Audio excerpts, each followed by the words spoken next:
How is it that one people or one country falls so easily, whereas another people resist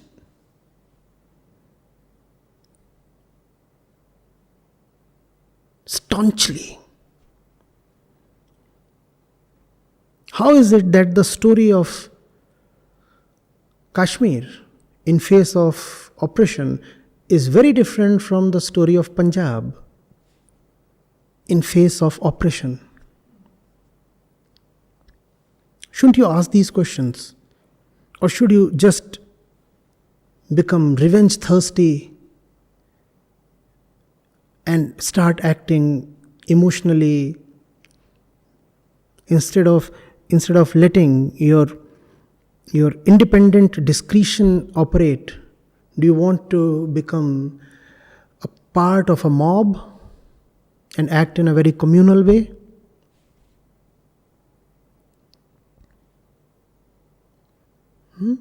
So, whenever a disturbing fact comes to you,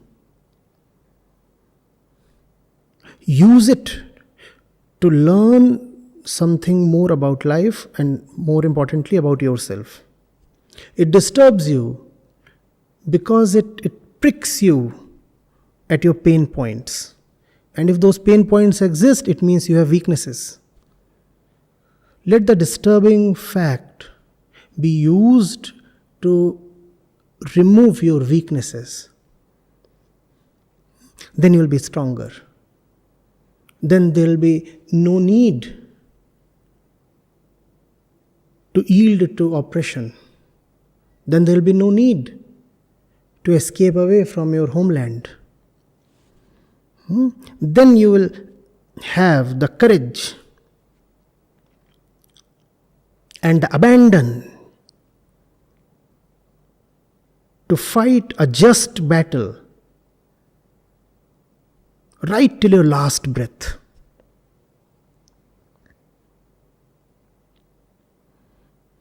Are you getting it? Huge,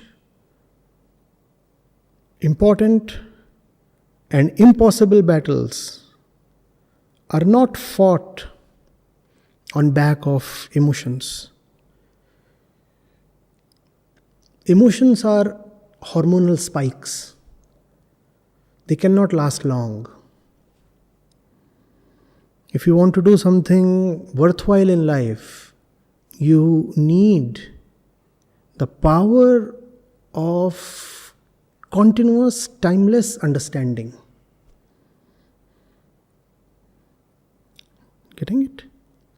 Let facts open the door to understanding.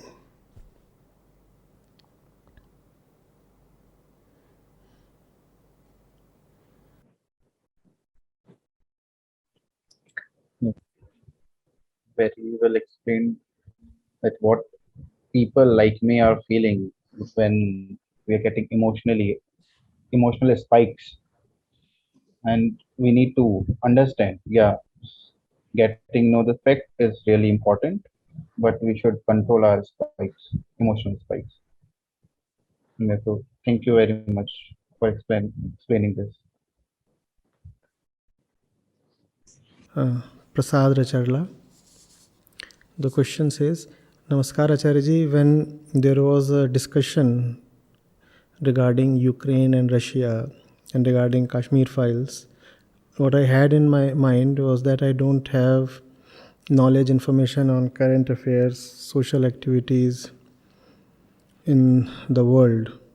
Even if someone tries to come and tell these things to me, I ignore and concentrate on my work, and I continue with my work. I feel that the work that I do is more important than all these global affairs. So I conclude that self work is much more important, and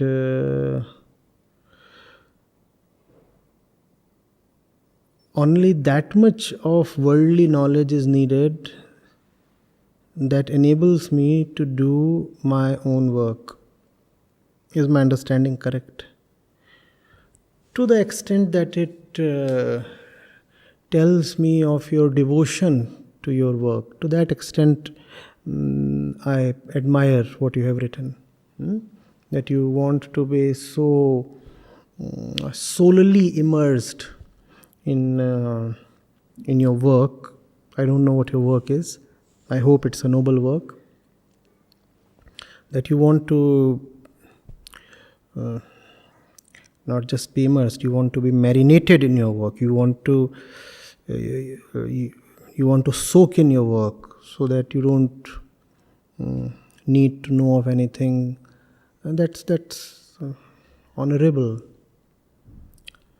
If you can come to that state where the world does not matter to you at all, and where your work proceeds in isolation, wonderful. But now, here starts the problem. It is very difficult to do anything in this world that is totally independent of what is happening elsewhere in the world. At a micro level, yes, that is something you can enjoy for a while. Let's say you make pots, and you may very well say that how does the Russia-Ukraine thing affect my work?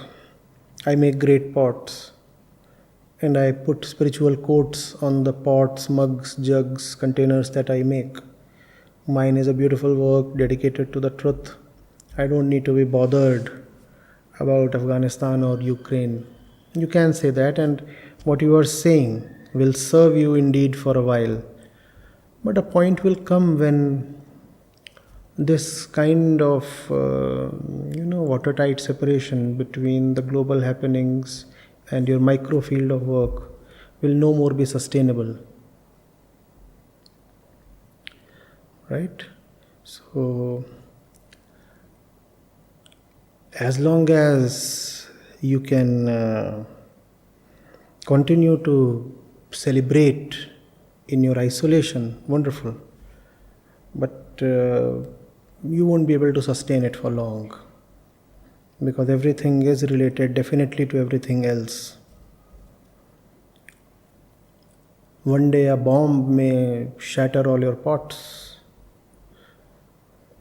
and probably you may like to know where the bomb came from. Not just the plane that dropped the bomb or the country that dropped the bomb, but the human instinct that dropped the bomb. So, investigating these global affairs or the social happenings around you is a good way to come to know of the human mind.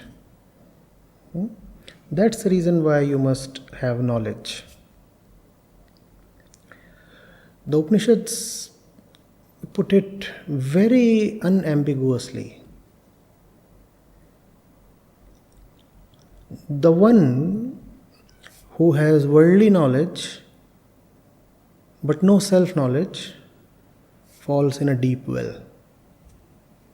And that's the verse you seem to have taken to heart. The one who has worldly knowledge but no self-knowledge falls into a well. So good, so far.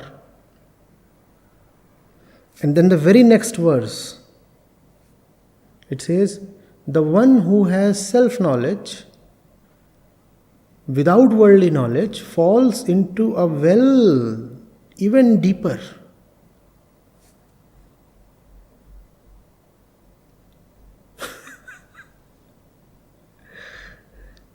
A lot of self-knowledge, no worldly knowledge. The rishis are cautioning, you will fall into a well even deeper. And then they say that the one who has both self-knowledge as well as worldly knowledge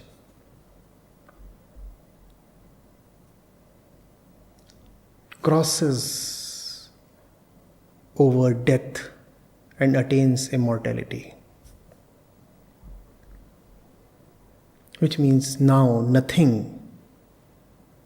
can hurt you or harm you or obliterate you. Right? When you take these verses together, do you know what you see? You see that the rishis are saying that even self-knowledge is impossible in absence of worldly knowledge, because the self is nothing but an extension of the world. The self and the world are one thing. They are mirror images.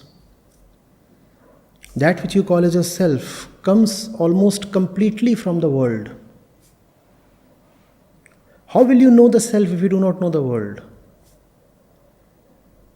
Therefore, in pursuit of self-knowledge, worldly knowledge is essential. Similarly, the world is but a reflection of the self. How will you know the world if you do not know the self?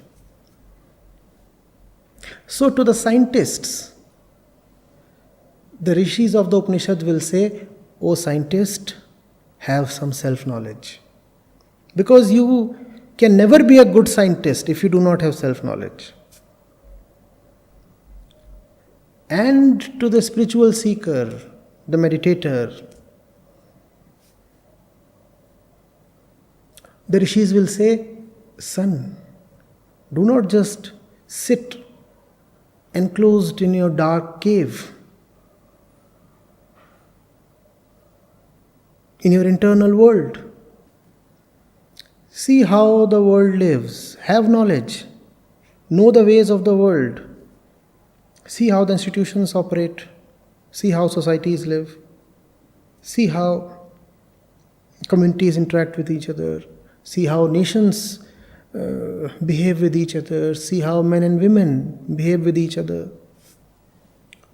See how history unfolds." When you know of all these, then self-knowledge becomes easier. Therefore, you must have both. When you have both, then you cannot be terrified. You cannot be deluded.